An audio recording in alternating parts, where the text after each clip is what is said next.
Bismillahirrahmanirrahim. In this video, we shall talk about glycosidic bond और the glycosidic linkage. तो हम देख लेते हैं कि ग्लाइकोसिडिक बॉन्ड या ग्लाइकोसिडिक लिंकेज क्या होता है। Glycosidic bond, the bond which is formed between the two sugar molecule with the release of water molecule, this is called glycosidic bond. तो ये वो बॉन्ड होता है जो कि दो शुगर मॉलिक्यूल के दौरान में बनता है और फिर उसमें वाटर मॉलिक्यूल रिलीज़ होता है, तो ये एक बॉन्ड बनता है जिसको ग्लाइकोसिडिक बॉन्ड कहते हैं। यानी दो शुगर मॉलिक्यूल के दरमियान से जब वाटर मॉलिक्यूल रिलीज़ होता है तो उस वक्त एक बॉन्ड बनेगा जिसको हम ग्लाइकोसिडिक बॉन्ड कहते हैं। अब इसमें अगर लिंकेज की बात करें तो 1-2 लिंकेज भी हो सकता है और इसमें 1-4 लिंकेज भी होता है। तो ये जो दोनों शुगर होते हैं उनके कार्बन एटम के दरमियान में 1-2 का लिंकेज भी होता है और 1-4 का लिंकेज भी पाया जा सकता है। ठीक है? तो हम देख लेते हैं। जैसे ये हमारे पास एक सुक्रोज़ का मॉलिक्यूल है और इस सुक्रोज़ का मॉलिक्यूल कैसे बनता है? ये एक डाइसैकेराइड है और ये 2 सैकेराइड यानी 2 शुगर के मिलने से बन रहा है। एक शुगर का नाम ग्लूकोज़ है और दूसरी फ्रुक्टोज़ है। तो इनके दौरान में ये 1-2 का लिंकेज बनता है। ये कार्बन नंबर 1 है और ये इधर कार्बन नंबर 2 है। इन दोनों के दौरान में से होता क्या है कि इधर ग्लूकोज़ से ओएच आयन आता है और फ्रुक्टोज़ से हाइड्रोजन आता है। तो दोनों तरफ से फिर हाइड्रोजन और ओएच के मिल जाने से वाटर मॉलिक्यूल जो है वो क्या होता है, रिलीज़ हो जाता है। ठीक है?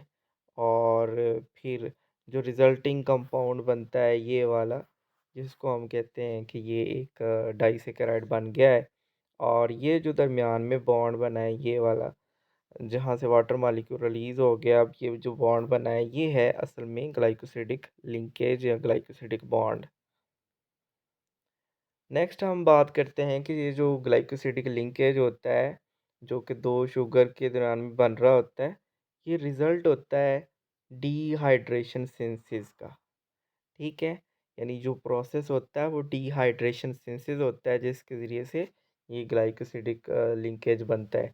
डिहाइड्रेशन सिंथेसिस से मुराद ये है कि यहाँ जो है वो वाटर रिमूव होगा, वाटर निकलेगा।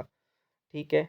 तो वाटर के निकल जाने से ये लिंकेज बनेगा, तो इस वजह से इसको डिहाइड्रेशन सिंथेसिस भी बोल देते हैं हम। इसी तरह से अगर हम इस बॉन्ड की ब्रेकेज की बात करें, यही ग्लाइकोसिडिक बॉन्ड जब टूटेगा, तो ये रिज़ल्ट होता है हाइड्रोलाइसिस प्रोसेस का, कि जब हाइड्रोलाइसिस प्रोसेस होगा तो उस वक़्त ये जो बॉन्ड है ये टूट जाता है। ठीक है? आइए हम आगे देख लेते हैं। जैसे कि हमारे पास अब ये दूसरी एग्ज़ाम्पल जो है वो दिखाई हुई है 1-4 लिंकेज वाली। 1-4 लिंकेज वाली जो एग्ज़ाम्पल है वो आपको नज़र आएगी माल्टोज़ के अंदर, ठीक है? और माल्टोज़ आपको पता है कि ये एक ऐसा डाइसैकेराइड है, ऐसी शुगर है जो कि 2 ग्लूकोज़ के मॉलिक्यूल के मिल जाने से बनेगी, ठीक है? यानी जो 2 ग्लूकोज़ मॉलिक्यूल आपस में ग्लाइकोसिडिक बॉन्ड के ज़रिए से मिल जाएँगे, तो जो रिज़ल्टिंग शुगर बनेगी वो माल्टोज़ है। ठीक है, अभी इनमें जो लिंकेज बनता है वो 1-4 का बनता है। जैसे ये एक तरफ जो है वो कार्बन नंबर 1 और दूसरी तरफ कार्बन नंबर 4, तो दोनों के दरमियान में फिर यहाँ पे ये ग्लाइकोसिडिक बॉन्ड आपको नज़र आ रहा है और ये 1-4 का लिंकेज। तो 1-4 का लिंकेज आपको माल्टोज़ में नज़र आएगा, यानी यहाँ पे दोनों ग्लूकोज़ आपस में बॉन्ड बनाते हैं ग्लाइकोसिडिक बॉन्ड के ज़रिए। ठीक है? और जबकि हमें 1-2 का जो लिंकेज है वो नज़र आया था सुक्रोज़ के अंदर, ठीक है? जो कि जिसमें जो ग्लूकोज़ है और फ्रुक्टोज़ है, उनमें 1-2 का लिंकेज बना था। अब अगर हम देखें कि यहाँ पे ये जो दोनों ग्लूकोज़ आपस में मिले हैं, तो ये जो प्रोसेस हुआ है इसको हम बोलते हैं डिहाइड्रेशन सिंथेसिस। वजह क्या है? क्योंकि जब ये डाइसैकेराइड बनता है, तो उस वक़्त वाटर मॉलिक्यूल जो है वो रिलीज़ हो जाता है, ठीक है? और जब वाटर मॉलिक्यूल रिलीज़ होता है, तो उस वक़्त फिर ज़ाहिर-सी बात है ये जो प्रोसेस है इसको डिहाइड्रेशन सिंथेसिस कहेंगे कि ये जो चीज़ सिंथेसाइज़ हुई है, बनी है, वो वाटर के रिलीज़ होने से बनी है। उसके बाद अगर हम ये वाला जो प्रोसेस देखें कि ये जो बॉन्ड है, ये वाला बॉन्ड ये जब टूटता है ग्लाइकोसिडिक बॉन्ड तो फिर ये 2 हमारे पास जो मॉलिक्यूल हैं ग्लूकोज़ के ये आ जाते हैं और ये जो फिर प्रोसेस होता है इसको हाइड्रोलाइसिस कहते हैं। क्योंकि ये बॉन्ड को तोड़ने के लिए, ब्रेक करने के लिए हमें चाहिए वाटर मॉलिक्यूल, ठीक है? और वाटर मॉलिक्यूल होगा तो ये बॉन्ड टूटेगा। तो जिस वजह से ये जो फिर प्रोसेस है ये हाइड्रोलाइसिस कहलाएगा क्योंकि हाइड्रोलाइसिस प्रोसेस वही होता है जिसमें किसी भी मॉलिक्यूल को वाटर की प्रेजेंस में तोड़ा जाता है। नेक्स्ट हम बात करते हैं कि जो एक डाइसैकेराइड होता है वो अपने अंदर कंटेन करता है सिंगल ग्लाइकोसिडिक बॉन्ड कि एक डाइसैकेराइड में एक ही ग्लाइकोसिडिक बॉन्ड होगा।